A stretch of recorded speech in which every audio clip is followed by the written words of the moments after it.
Friends आज हम पढ़ेंगे राज्य राजा और एक प्राचीन गणराज्य। ये अध्याय 5 होगा, लेक्चर 5 होगा, क्लास 6 एनसीईआरटी हिस्ट्री सीरीज जो चल रही है। तो फ्रेंड्स वीडियो को लाइक करके, चैनल पे पहली बार आए तो चैनल को सब्सक्राइब करना ना भूलें। फ्रेंड्स वीडियो लाइक करने से मुझे मोटिवेशन मिलता है, केवल आप वीडियो को लाइक करके साझा किया करिए। और फ्रेंड्स आपको पूरी एनसीईआरटी आपको मेरे यूट्यूब चैनल के माध्यम से कवरअप कराई जाएगी, जिसमें 6 to 12 प्रमुख जो हैं पुस्तकें उन्हीं को आपको यहाँ पे देखने को मिलेगा, जो कोर सब्जेक्ट होते हैं, जैसे कि हिस्ट्री, ज्योग्राफी और पॉलिटी और हो गया आपका थोड़ा सा पोर्शन साइंस का। और ये चीज़ें इसलिए मैं दे रहा हूँ कि आपका जब बेस तैयार हो जाएगा। और हाँ, एक चीज़ और कहूँगा, यदि आप वीडियो देख रहे हैं, जितने भी अपने वीडियो देखे हैं प्रीवियस मेरे, उनका एक नोट्स बना लें, जिससे आपको रिवीजन करने में काफ़ी आसान हो जाएगा। तो शुरू करते हैं फ्रेंड्स, बिना समय गवाए। आज हम पढ़ेंगे ये क्लास यानी लेक्चर 5 होगा, क्लास 6 का एनसीईआरटी हिस्ट्री है। और कमेंट बॉक्स में कमेंट करके जैसे मैं क्वेश्चन पूछा करूँ आप मुझे उनका उत्तर दिया करिए, उससे आपकी ये जो क्वेश्चंस हैं, फ्रेमिंग है, उन्हें पता चलेगा और एग्जाम हॉल में आपको यहाँ से क्वेश्चन अवश्य देखने को मिलेंगे। तो कुछ लोग शासक कैसे बने यहाँ पे, तो आपको पता होगा लगभग 50 वर्षों से हम अपने शासकों का चुनाव मतदान के जरिए करते चले हैं। जैसा कि आपको पता है, भारत एक लोकतांत्रिक देश है। तो फ्रेंड्स 2022 चल रहे हैं और 1947 में भारत को आज़ादी मिली। लेकिन बहुत पहले लोग शासक कैसे बनते थे? तो फ्रेंड्स यहाँ पे कुछ राजा संभवतः जन यानी लोगों द्वारा चुने जाते थे, परंतु करीब 3000 साल पहले राजा बनने की इस प्रक्रिया में कुछ परिवर्तन दिखाई दिए। वो परिवर्तन क्या थे? कुछ लोग बड़े बड़े यज्ञों को आयोजित कर राजा के रूप में प्रतिष्ठित हो गए। अब कौन सा यज्ञ? तो आप सभी को पता होगा, अश्वमेध यज्ञ। तो ये कैसा यज्ञ था? ये अनुष्ठान था अश्वमेध यज्ञ। इसका आयोजन किया जाता था। इसमें एक घोड़े को राजा के लोगों की देखरेख में स्वतंत्र विचरण के लिए छोड़ दिया जाता था। तो समझिए, जैसे कि भारत के 29 राज्य हैं, एक मान लीजिए वर्तमान के प्रधानमंत्री महोदय हैं, तो प्रधानमंत्री महोदय ने अपना एक घोड़ा विचरण करने के लिए छोड़ दिया। तो पहले तो वो घोड़ा दिल्ली से चलता है। तो दिल्ली से चलता है, यदि केजरीवाल उस घोड़े को रोकते हैं तो प्रधानमंत्री को यानी केजरीवाल को प्रधानमंत्री से युद्ध करना पड़ेगा। और यदि नहीं वो रोकते हैं, फिर वो घोड़ा कहाँ आएगा? उसके बाद दिल्ली से निकला उत्तर प्रदेश। यदि योगी से यानी योगी ने उस घोड़े को रोका तो योगी से प्रधानमंत्री का युद्ध होगा। इसी तरह 29 राज्यों में विचरण करने के बाद जो भी उस घोड़े को रोकेगा उससे प्रधानमंत्री महोदय का युद्ध होगा। और युद्ध होने के बाद जो निर्णायक युद्ध होगा, जो विजय होगा, वो राजा बनता था। मगर यदि इस घोड़े को कोई नहीं रोकता था, विभिन्न राज्यों में यहाँ से भी विचरण करता था घोड़ा स्वतंत्र रूप से, तो यदि इसका यानी दूसरे राजाओं ने रोका तो उसका अश्वमेध यज्ञ करने वाले राजा के साथ लड़ाई करनी पड़ती थी। अगर उन्होंने घोड़े को जाने दिया तो इसका मतलब यह होता था कि अश्वमेध यज्ञ करने वाला राजा उससे ज़्यादा शक्तिशाली है। तो आप समझ सकते हैं कि शक्तिशाली कौन है, यानी कि स्वतंत्र घूमने वाला घोड़ा कहीं भी ना रुके। तो वर्तमान यानी एक कंपेयर करके बता रहा हूँ, चीज़ों को आपको समझाने की कोशिश कर रहा हूँ, तो वो शक्तिशाली माना जाएगा। और इसके बाद उन राजाओं को यज्ञ में आमंत्रित किया जाता था, यानी कि प्रधानमंत्री महोदय यानी कि वर्तमान में जो हैं उनके द्वारा लोगों को यानी 29 राज्यों को जो राजा हैं उनको आमंत्रित किया जाता था। और उसके बाद यज्ञ विशिष्ट पुरोहितों द्वारा संपन्न किया जाता था। इसके लिए उन्हें उपहार से सम्मानित किया जाता था। अश्वमेध यज्ञ करने वाला राजा बहुत शक्तिशाली माना जाता था। यज्ञ में आमंत्रित सभी राजा उसके लिए उपहार लाते थे, क्योंकि फ्रेंड्स शक्तिशाली मेन राजा था जो अश्वमेध यज्ञ कराता था। उन सभी आयोजनों में राजा एक मुख्य स्थान होता था। उन्हें राज सिंहासन जैसे कि बाघ की खाल के एक विशेष आसन पर बिठाया जाता था। तो आप मुझे बताएं कमेंट बॉक्स में कमेंट करके कि बाघ संरक्षण अधिनियम कब आया था। युद्ध क्षेत्र में राजा का सारथी ही उसका सहचर होता था। यज्ञ के अवसर पर वह राजा की विजय तथा अन्य गुणों का गान करता था। राजा के सगे संबंधी, खासकर उसकी रानियों और पुत्रों के भी कई छोटे छोटे अनुष्ठान करने होते थे। अन्य सारे आमंत्रित राजाओं का काम सिर्फ बैठकर यज्ञ की पूरी प्रक्रिया को देखना था। राजा के ऊपर पुरोहित पवित्र जल के छिड़काव के साथ साथ अन्य का अनुष्ठान करता था। तो यहाँ पे जो जल छिड़काव, जो पवित्र जल है, उसका छिड़काव कौन करता था? पुरोहित करते थे। और वैसे जैसा कि सामान्य लोग उपहार लाते थे, जिन्हें पुरोहित शुद्ध मानते थे, वो कई अनुष्ठानों में शामिल नहीं होते थे। दृष्टिकोण से ये चलन गलत था। और फ्रेंड्स ऐसा माना जाता है कि यह मानना चाहिए था कि यज्ञ में सभी वर्ग के लोगों को शामिल करना चाहिए था। इस समय उत्तर भारत में खासकर गंगा यमुना क्षेत्र में कई ग्रंथ रचे गए। जैसा कि आपको पता है, ऋग्वेद के बाद रचे गए ग्रंथ यजुर्वेद, सामवेद, अथर्ववेद, अन्य ग्रंथ शामिल हैं। पुरोहितों द्वारा रचित इस ग्रंथों में विभिन्न प्रकार के अनुष्ठान, उनके संपादन की विधियां बताई गई हैं और इसके बारे में भी बताया गया, जो कि सामाजिक नियम थे। उस समय समाज में कई समूह थे, पुरोहित, योद्धा, कृषक, पशुपालक, शिल्पकार, श्रमिक, व्यापारी, मछली पकड़ने वाले, जंगल में रहने वाले, आखेटक। जहां कुछ पुरोहित तथा योद्धा वैभवशाली थे, वहीं कुछ कृषक, व्यापारी भी धनवान थे। दूसरी ओर पशुपालक, शिल्पकार, श्रमिक, मछली पकड़ने वाले, शिकारी, भोजन संग्राहक निर्धन थे।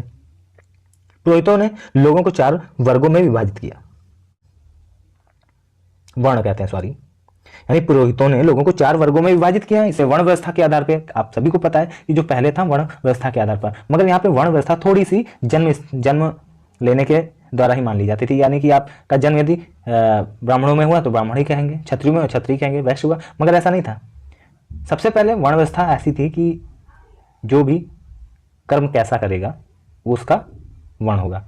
यदि आप किसी भी, यानी जन्म से नहीं माना जाता था, आप ये समझिए। वर्ण व्यवस्था का मतलब ये होता था कि कर्म प्रधान माना जाता था। आपका कर्म जो है वही आपकी जाति मान ली जाती थी। और यहाँ फ्रेंड्स, इसके अनुसार प्रत्येक वर्ण के अलग अलग कार्य निर्धारित हैं। पहला वर्ण ब्राह्मणों का था, उसका काम वेदों का अध्ययन, अध्यापन और यज्ञ करवाना था, जिसके लिए उन्हें उपहार मिलता था। दूसरा स्थान शासकों का था, जिन्हें क्षत्रिय कहा जाता था। उनका काम युद्ध करना और लोगों की रक्षा करना था। तीसरे स्थान पर विष या वैश्य थे, इनमें कृषक, पशुपालक, व्यापारी आते थे। क्षत्रिय और वैश्य दोनों ही यज्ञ करने का अधिकार प्राप्त था। वर्णों में अंतिम स्थान शूद्रों का था। इनका काम अन्य तीनों वर्णों की सेवा करना था।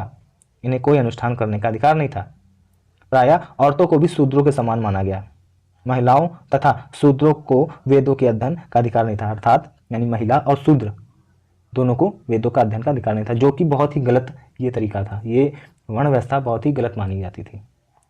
और फ्रेंड्स, यहाँ पे पुरोहितों के अनुसार सभी वर्णों का निर्धारण जन्म के आधार पर होता था। तो भाई, जब आप जन्म के आधार पर ही सबका वर्ण बता देंगे तो एक तरह से उसका पोटेंशियल ही मर जाएगा।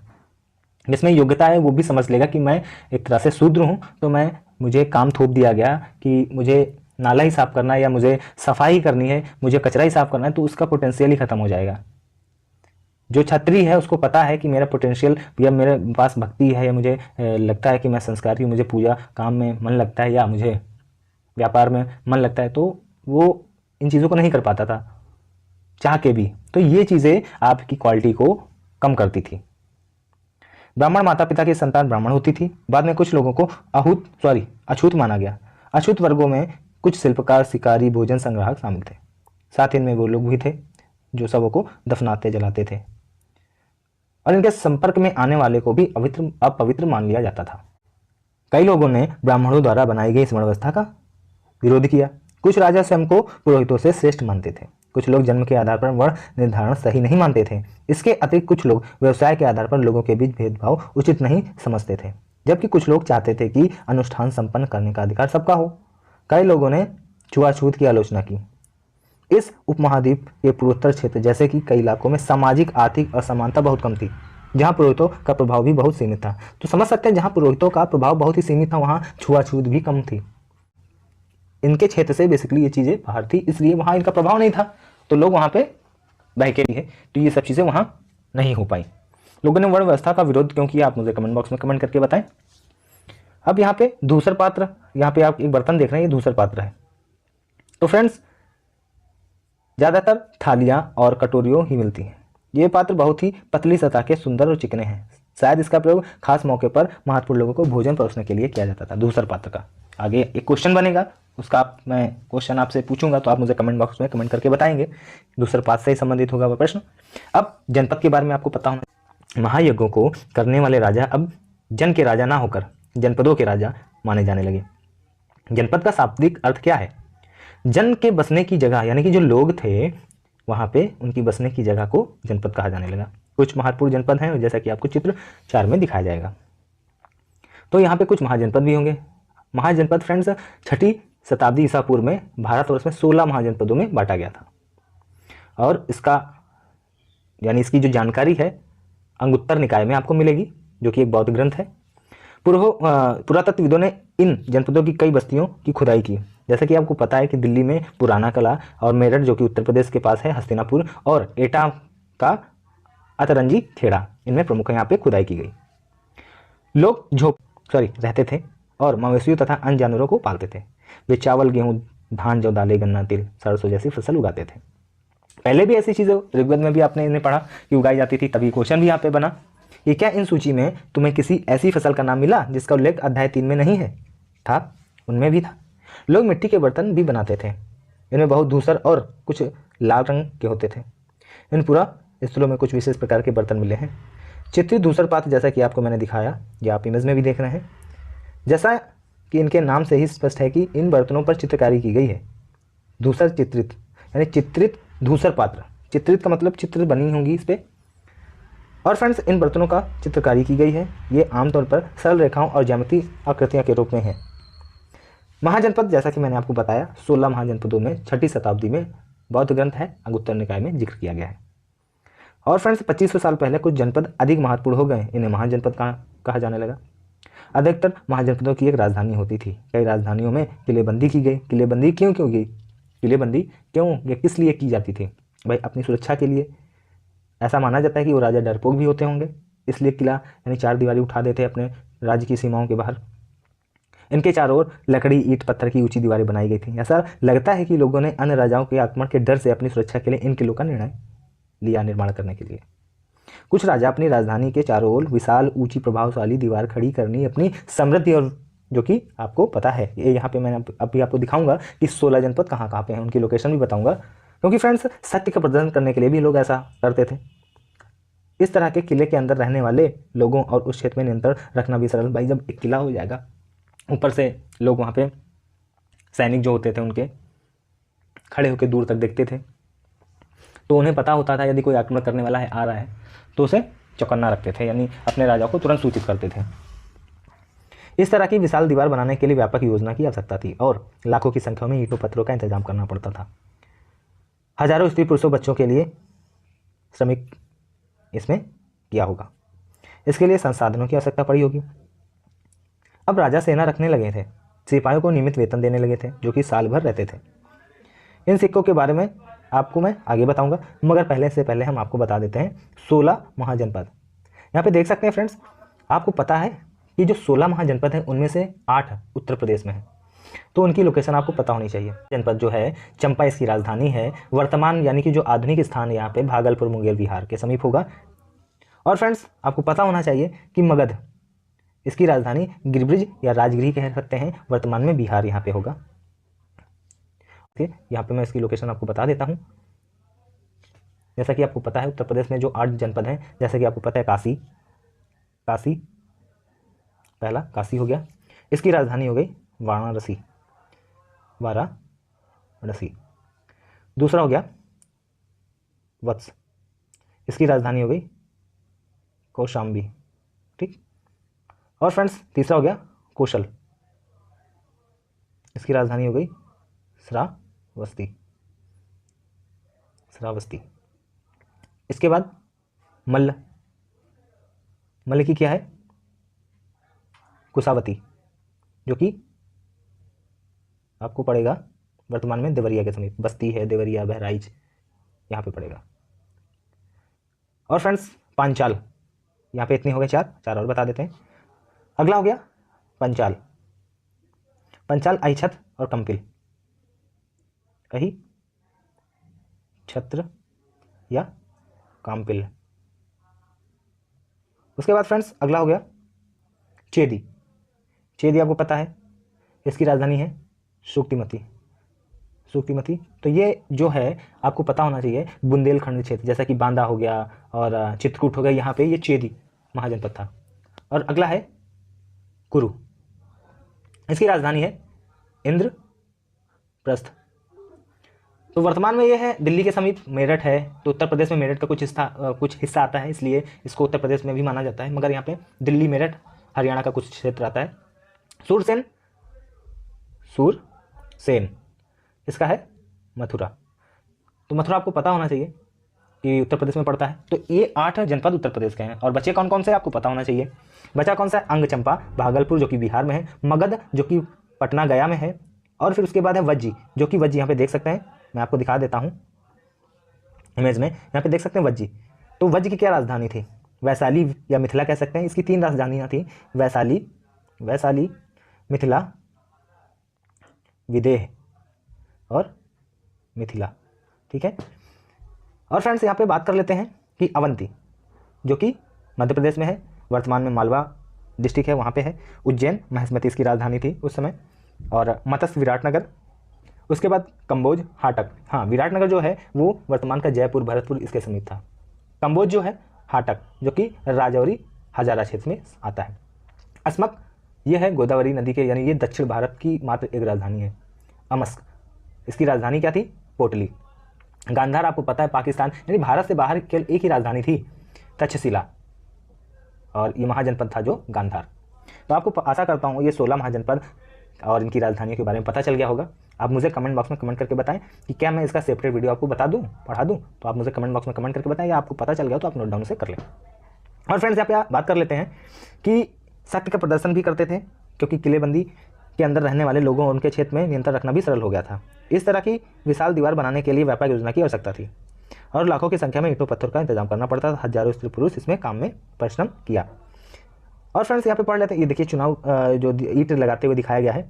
कर क्या है, महाजनपदों के राजा विशाल किले बनवाते थे और बड़ी सेना रखते थे, इसलिए प्रचुर संसाधनों की आवश्यकता होती थी। इसके लिए उन्हें कर्मचारियों की आवश्यकता होती थी। महाजनपदों के राजा लोगों द्वारा समय समय पर लगाए गए उपकरों पर निर्भर न रहकर एक नियमित रूप से कर वसूलने लगे। अब फ्रेंड्स फसलों पर कर लगाने लगे, और अधिकांश लोग कृषक ही थे। उपज का 1/6 हिस्सा कर के रूप में लेने लगे। इसको कहा जाने लगा भाग। तो भाग कितना था? भाग का मतलब 1/6 लेते थे जो राजा थे। कारीगरों के ऊपर भी कर लगाने लगे, और पशुपालकों के ऊपर उत्पाद शुल्क लगाने लगे। व्यापारियों के ऊपर खरीदने बेचने पर भी कर लगाने लगे।